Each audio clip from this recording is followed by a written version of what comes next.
Hello বন্ধুরা, তোমরা সবাই কেমন আছো? আশা করছি সবাই খুব ভালো আছো, আর আমিও খুব ভালো আছি। তো দেখো, আমার ভাসুরের বিয়ে ঠিক হয়ে গেছে। আর আমার ভাসুরের শ্বশুরবাড়ি থেকে দেখো খাট আর শোকেস নিয়ে এসেছে, সেটাই আমি তোমাদের সঙ্গে শেয়ার করব। তো দেখো, ওইখানে হচ্ছে গিয়ে বিছানাটা ছিল, আর এই যে দেখো, এই মোটর ভ্যানের উপরে এখন শোকেসটা আর খাটটা আছে।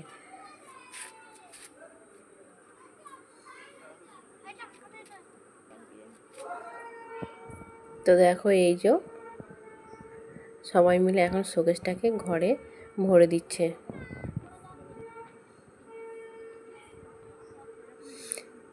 বিয়ের 3 দিন আগে এটাকে আর কি দিয়ে যাচ্ছে। তো দেখো, এই যে শোকেসটা, আর এই যে দেখো খাটটা।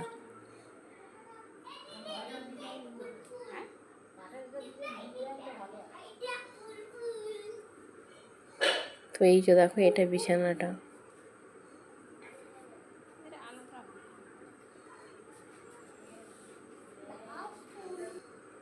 তো এই যে দেখো, এখন রেডি হয়ে গেছে খাটটা। তো দেখো কত সুন্দর লাগছে। আর এই যে এইদিকে দেখো শোকেসটা। তো চলো বন্ধুরা, আজকের ভিডিওটা আমি এখানেই শেষ করছি।